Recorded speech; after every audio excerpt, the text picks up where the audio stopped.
Tak cuma Madrid, West Ham juga ingin angkut Malik dari Milan.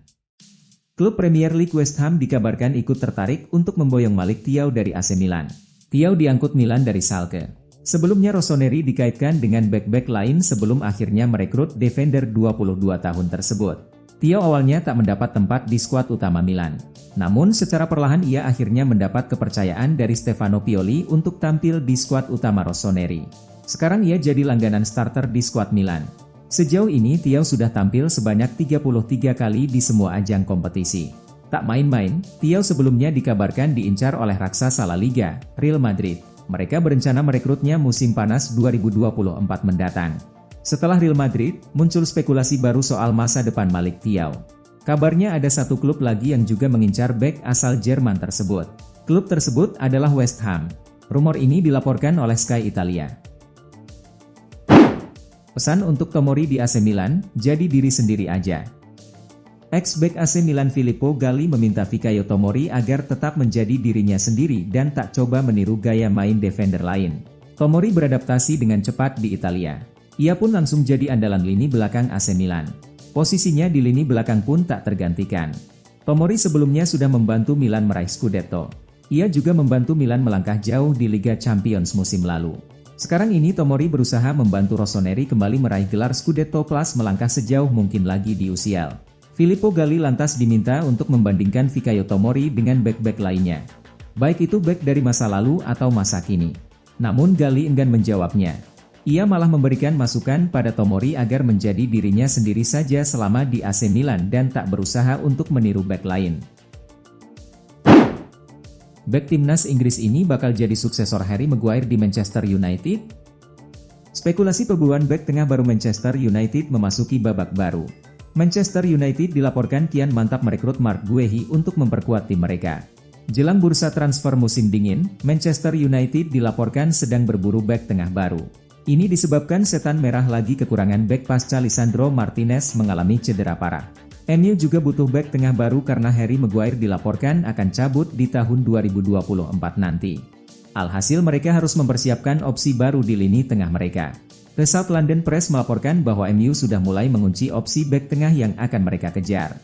Setan merah tertarik untuk mengamankan jasa Marc Guehi. Manchester United juga dipastikan punya satu pesaing berat untuk mendapatkan jasa Guehi. Sang bek juga dilaporkan diminati oleh mantan klubnya Chelsea di tahun 2024 nanti. Manchester United dan Anthony Martial berakhir di Januari. Anthony Martial nampaknya bisa meninggalkan Manchester United lebih cepat.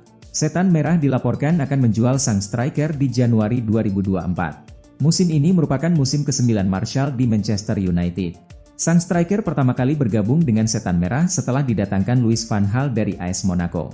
Martial sendiri belakangan dilaporkan ingin cabut dari MU. Sang striker ingin cabut setelah ia jadi pelapis Rasmus Højlund di skuad setan merah.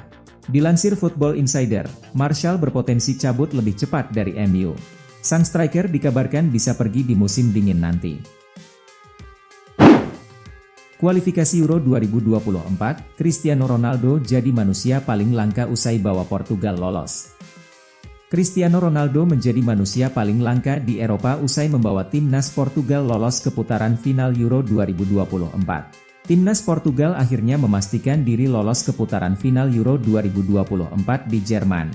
Kepastian tersebut didapatkan setelah timnas Portugal memenangkan duel melawan Slowakia pada matchday ke-7 grup J kualifikasi Euro 2024. Dalam laga yang berlangsung di Stadion Dragao, pasukan Roberto Martinez menundukkan Slowakia lewat skor ketat 3-2. Bintang kemenangan Portugal tak lain adalah sang kapten, Cristiano Ronaldo, yang mengukir brace. Bagi Cristiano Ronaldo, brace yang bersarang ke gawang Slowakia menjadi gol ke-124 dan 125 untuk Seleção das Quinas di level internasional.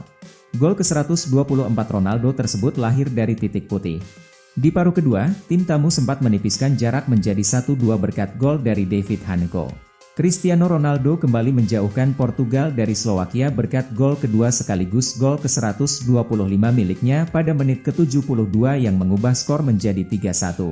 Slowakia membalas kilat 1 menit berselang melalui Stanislav Lobotka. Hingga laga bubaran timnas Portugal mampu mengunci keunggulan 3-2 atas Slowakia. Dari beberapa edisi Euro yang diikutinya, Euro 2016 menjadi momen terbaik sekaligus yang berprestasi baginya.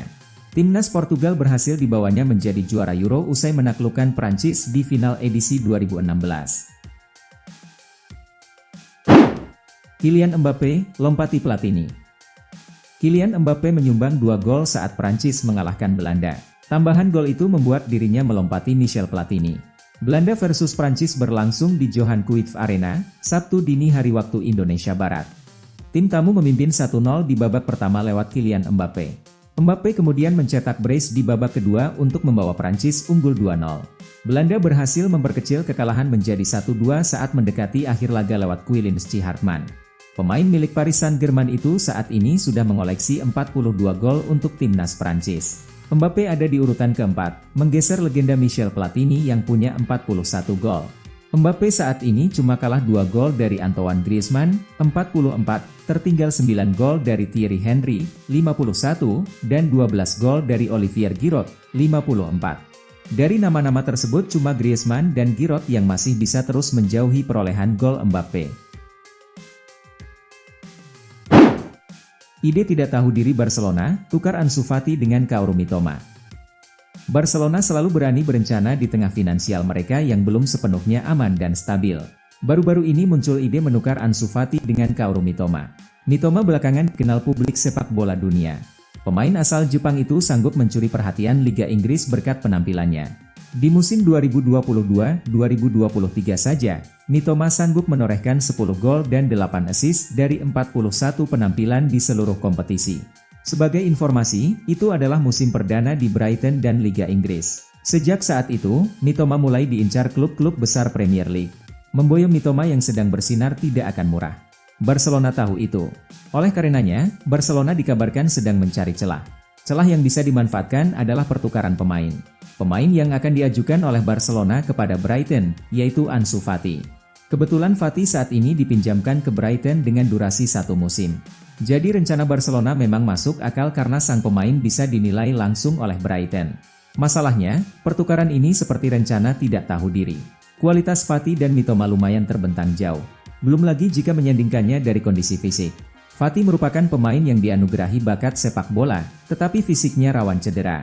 Akibat ini pula, Fati tidak kunjung dapat menit bermain reguler di Brighton.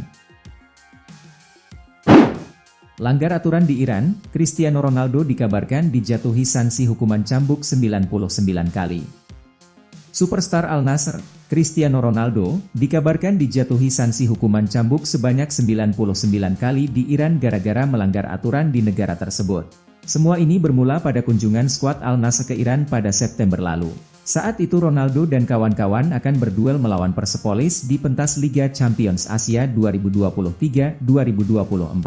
Seperti yang diketahui, kedatangan Ronaldo membuat heboh penggemarnya di Iran. Mereka menunggu CR7 di jalanan dan juga hotel tempat skuad Al Nassr menginap. Saat di Iran, Ronaldo sempat bertemu dengan penggemar ciliknya yang sebelumnya menangis di hotel gara-gara tak bisa menemuinya. Anak itu akhirnya bisa bertemu dengannya dan berfoto bersama CR7. Selain bertemu dengan anak kecil tersebut, Cristiano Ronaldo rupanya juga bertemu dengan seorang pelukis lokal bernama Fatima Hamimi. Fatima menghadiahkan lukisan wajah sang superstar. Ronaldo tentu saja mengapresiasi hasil karya Fatima. Ia kemudian berfoto bersamanya sembari merangkulnya. Ronaldo juga memberikan ciuman ke kepala Fatima. Setelah itu CR7 memberikannya jersey khusus dengan tanda tangan kepadanya. Pertemuan Cristiano Ronaldo dengan Fatima Hamimi itu kemudian menjadi masalah. Ada beberapa pihak yang tak terima dengan aksi Ronaldo. Sebab ada hukum yang melarang laki-laki bersentuhan dengan perempuan yang bukan pasangan resminya. Menurut laporan Mundo Deportivo, pelanggaran itu disebut setara dengan perzinahan. Alhasil beberapa pengacara di negara tersebut melaporkan Ronaldo ke pihak yang berwajib. Ternyata pihak yang berwajib itu tak butuh waktu lama untuk mengambil keputusan. Mereka langsung menjatuhkan sanksi pada Ronaldo. Ia akan diberi hukuman cambuk sebanyak 99 kali. Ronaldo sekarang ini tak berada di Iran. Namun jika ia kembali ke negara tersebut, barulah ia akan digelandang pihak yang berwajib untuk menjalani hukuman cambuk tersebut. Namun kabar itu kemudian mendapatkan bantahan dari Kedutaan Besar Iran di Spanyol. Mereka menuding kabar tersebut dihembuskan pihak tidak bertanggung jawab untuk mengalihkan perhatian dunia dari kejahatan yang terjadi pada bangsa Palestina. Sheikh Jassim dipaksa nombok 38,3 triliun rupiah untuk muluskan akuisisi Man United. Demi memuluskan hasrat mengakuisisi klub Liga Inggris, Manchester United, konglomerat asal Qatar, Sheikh Jassim, kabarnya dipaksa nombok sampai 38,3 triliun rupiah. Media Express menulis, akuisisi Manchester United akan terjadi karena Sheikh Jassim bersedia membayar 2 miliar pound lagi untuk menutup penjualan. Bersaing ketat dengan Sir Jim Ratcliffe untuk mengakuisisi Manchester United dari keluarga Glazer. Agaknya Sheikh Jassim tahu apa yang perlu dilakukan untuk memenanginya. Menurut tokoh penting Liga Inggris, John Smith, Sheikh Jassim mendapatkan dukungan untuk akhirnya menerima tuntutan Glazer karena adanya dukungan finansial. Termasuk berita jika bankir Qatar itu sudi untuk nombok 2 miliar pound atau sekitar 38,3 triliun rupiah untuk menjadi pemilik baru klub Liga Inggris itu. Hanya saja disebutkan dari Express jika Glazer telah menolak tawaran Jim Ratcliffe untuk lebih dekat dengan Sheikh Jassim. Glazer diyakini akan langsung menjabat tangan Sheikh Jassim kalau pihak Qatar mengajukan tawaran sesuai dengan tuntutan Glazer, yakni 6 miliar pound. Di antara gejolak tersebut, Sheikh Jassim dengan totalitasnya yang disebut rela nombok 2 miliar pound atau 38,3 triliun rupiah, telah resmi jadi pemilik baru klub Liga Inggris, Manchester United. Bahkan di media-media sosial, seperti akun X berikut disebutkan jika Sheikh Jassim sudah resmi menjadi pemilik Manchester United. Breaking news, Manchester United telah resmi dijual kepada Sheikh Jassim bin Hamad Al Thani dari Qatar. Pengumuman akan dilakukan segera. Penawaran Jim Ratcliffe juga resmi ditolak, tulisnya.